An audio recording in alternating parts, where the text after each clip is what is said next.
ആഴം വചനവിചിന്തനത്തിൻ്റെ പുതിയ ഒരു എപ്പിസോഡിലേക്ക് അവർക്ക് ഹൃദ്യമായ സ്വാഗതം. നോമ്പുകാലത്തിൻ്റെ 6ാമത്തെ ആഴ്ചയിലേക്ക് നാം പ്രവേശിക്കുകയാണ്. നോമ്പുകാലം ആത്മീയമായ ഒരു മരുഭൂമി അനുഭവമാണ്. ഇത് കേവലം ഉപവാസത്തിൻ്റെ നാളുകളല്ല, മറിച്ച് ദൈവം നമ്മെ നടത്തിയ വഴികളെ ഓർക്കാനും അവിടുത്തെ സ്വരത്തിന് കാതോർക്കാനുമുള്ള സമയമാണ്. ഇന്നത്തെ 1ാമത്തെ വായനയായ നിയമാവർത്തന പുസ്തകം 8ാം അധ്യായം 1 മുതൽ 10 വരെയുള്ള വാക്യങ്ങൾ ഈ ചിന്തയിലേക്ക് നമ്മെ നയിക്കുകയാണ്. ഇസ്രായേൽ ജനത്തെ 40 വർഷം മരുഭൂമിയിലൂടെ നയിച്ചത് അവരെ വിനയപ്പെടുത്താനും അവരുടെ ഹൃദയവിചാരങ്ങൾ പരിശോധിക്കാനുമാണെന്ന് വചനം നമ്മെ ഓർമ്മിപ്പിക്കുകയാണ്. നമ്മുടെ ജീവിതത്തിലെ പ്രതിസന്ധികളും നോമ്പിലെ ത്യാഗങ്ങളും നമ്മെ തകർക്കാനല്ല, മറിച്ച് ദൈവത്തിന് മുൻപിൽ നമ്മെ വിനയമുള്ളവരാക്കാനാണ്. അഹങ്കാരം വെടിഞ്ഞ് ദൈവമേ നീ ഇല്ലാതെ എനിക്ക് ഒന്നുമില്ല എന്ന് പറയുന്നിടത്താണ് ആത്മീയ ജീവിതം ആരംഭിക്കുന്നത്. മനുഷ്യൻ അപ്പം കൊണ്ട് മാത്രമല്ല, ദൈവത്തിൻ്റെ നാവിൽ നിന്നും വരുന്ന ഓരോ വചനം കൊണ്ടുമാണ് ജീവിക്കുന്നത് എന്ന തിരുവചന ഭാഗം നമ്മെ വലിയ ഒരു സത്യത്തെ ഓർമ്മിപ്പിക്കുകയാണ്. ശാരീരികമായ വിശപ്പിനേക്കാൾ ഉപരിയായി ആത്മീയമായ വിശപ്പ് തിരിച്ചറിയാൻ ഈ നോമ്പുകാലം നമ്മെ സഹായിക്കണം. ദൈവത്തിൻ്റെ അത്ഭുതകരമായ കരുതൽ ഇസ്രായേൽ ജനം അനുഭവിച്ച നാളുകളായിരുന്നു 40 സംവത്സരങ്ങൾ. മരുഭൂമിയിലെ കൊടും ചൂടിലും തണുപ്പിലും ഇസ്രായേൽ ജനത്തിൻ്റെ വസ്ത്രം പഴകിയില്ല, അവരുടെ കാലുകൾ വീർത്തതുമില്ല. ശൂന്യതയിൽ പോലും വഴി തുറക്കുന്ന ദൈവത്തിൻ്റെ കരുതലാണ് ഇവിടെ വെളിപ്പെടുന്നത്. നമ്മുടെ ജീവിതയാത്രയിൽ വഴിമുട്ടി നിൽക്കുമ്പോഴും അദൃശ്യമായ ദൈവകരങ്ങൾ നമ്മെ താങ്ങുന്നുണ്ടെന്ന വലിയ പ്രത്യാശയാണ് ഈ വചനഭാഗം നമുക്ക് നൽകുന്നത്. ഒരു പിതാവ് തൻ്റെ മകനെ ശിക്ഷിക്കുന്നത് പോലെയാണ് ദൈവം തൻ്റെ ജനത്തെ തിരുത്തുന്നത്. കഷ്ടപ്പാടുകൾ ദൈവത്തിൻ്റെ ശിക്ഷയല്ല, മറിച്ച് നമ്മെ വിശുദ്ധിയിലേക്ക് നയിക്കാനുള്ള സ്നേഹപൂർവമായ ശിക്ഷണമാണ്.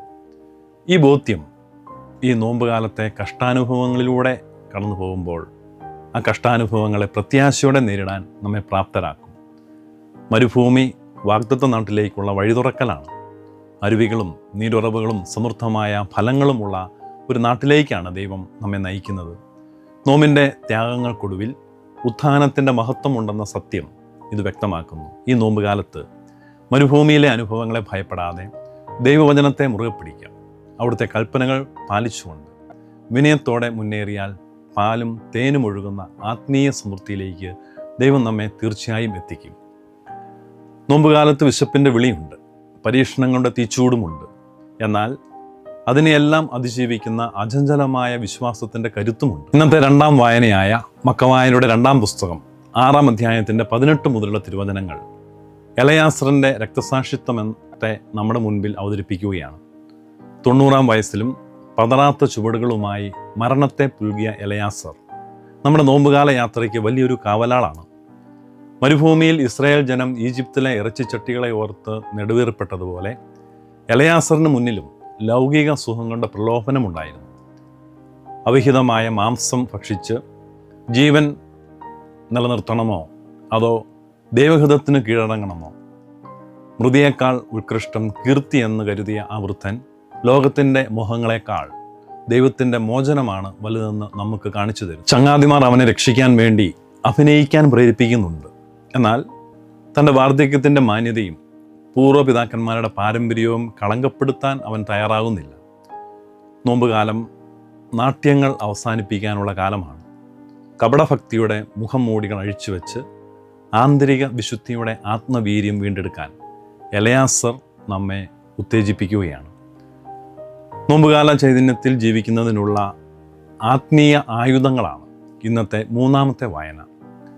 പത്രോസ്ലീഹായുടെ 1ാം ലേഖനം 4ാം അധ്യായം 12 മുതൽ 19 വരെയുള്ള തിരുവചനങ്ങൾ സഹനത്തെ ഭയപ്പെടാതെ അവയെ ദൈവത്തിലേക്കുള്ള പടവുകളായി കാണണമെന്നുള്ള ഓർമ്മപ്പെടുത്തുകളാണ്. അഗ്നിയിൽ വെന്തിരിഞ്ഞാലേ സ്വർണത്തിന് മാറ്റുകൂടും, സഹനങ്ങളിലൂടെ പാകപ്പെട്ടാലേ സ്വർഗത്തിന് യോഗ്യരാകും. സഹനങ്ങൾ ദൈവത്തെ മഹത്വപ്പെടുത്തുവാനുള്ള അവസരങ്ങളാണ്. അഗ്നിപരീക്ഷകൾ ആത്മാവിൻ്റെ ശുദ്ധീകരണത്തിൻ്റെ മാർഗങ്ങളുമാണ്. ലോകം നമ്മെ തള്ളുമ്പോഴാണ് സ്വർഗം നമ്മെ കൂടുതൽ മുറുകെ പിടിക്കുന്നത്. അവഹേളനങ്ങളിൽ ദൈവം അഭിഷേകം ഒളിപ്പിച്ചു വച്ചിരിക്കുന്നു എന്നുള്ള വലിയ സത്യമാണ് ഇന്നത്തെ ലേഖനം നമ്മെ ഓർമ്മിപ്പിക്കുന്നത്. അതുകൊണ്ട് മിശിഹായുടെ സഹനങ്ങളിൽ പങ്കുകാരാകാൻ പറ്റുക എന്നത് മഹത്തായ ഭാഗ്യമാണെന്ന് ശ്ലീഹ നമ്മെ ഓർമ്മപ്പെടുത്തുന്നു. ഈ തിരുവചനങ്ങളുടെ പൂർണ്ണതയെന്നോണം സഹനത്തിൻ്റെ മഹത്വം മിശിഹായുടെ വാക്കുകളിലൂടെ വെളിപ്പെടുകയാണ് ഇന്നത്തെ 4ാം വായനയായ മർക്കോസിൻ്റെ സുവിശേഷം 8-ാം അധ്യായം 31 മുതൽ 38 വരെയുള്ള തിരുവചനങ്ങളിലൂടെ. മിശിഹാ രഹസ്യത്തിൻ്റെ തിരശീല നീങ്ങുന്ന അതിപ്രധാന നിമിഷമാണിത്. യഹൂദ പാരമ്പര്യത്തിൽ മിശിഹ എന്നത് റോമക്കാരെ തുരത്തി ഇസ്രായേലിനെ ഭൗമികമായി രക്ഷിക്കുന്ന ഒരു യുദ്ധവീരനായിരുന്നു. ഭൗമികമായ ഒരു അടിമത്തം മാത്രമായിരുന്നു അവരുടെ ചിന്താവിഷയം. അവരെ ബാധിച്ചിരുന്ന പാപത്തിൻ്റെ അടിമത്തം അവരുടെ പരിഗണനയിലെ ഉണ്ടായിരുന്നില്ല. അങ്ങനെ സിംഹാസനത്തിലിരിക്കുന്ന ഒരു രാജാവിനെയായിരുന്നു യഹൂദ പാരമ്പര്യം കാത്തിരുന്നത്. കെസറിയ ഫിലിപ്പിയിലെ തണുപ്പുള്ള കാറ്റിൽ പത്രോസിൻ്റെ വിശ്വാസ പ്രഖ്യാപനത്തിന് തൊട്ടു പിന്നാലെ ഈശോ ഒരു വലിയ മർമ്മം വെളിപ്പെടുത്തുകയാണ്. മനുഷ്യപുത്രൻ വളരെയേറെ സഹിക്കേണ്ടിയിരിക്കുന്നു. ഇവിടെ ഈശോ അവതരിപ്പിക്കുന്നത് കുരിശിൽ തറയ്ക്കപ്പെട്ട ഒരു ദൈവത്തെയാണ്. ഇവിടെയാണ് ക്രിസ്തീയ സഹനത്തിൻ്റെ മാധുര്യം ഒളിഞ്ഞിരിക്കുന്നത്.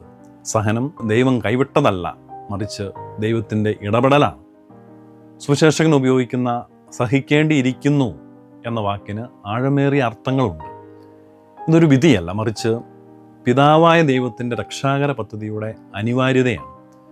പിതാവായ ദൈവത്തിൻ്റെ രക്ഷാകര പദ്ധതിയുടെ ഭാഗമാണ് മിശിഹായുടെ കുരിശുമരണവും ഉത്ഥാനവും.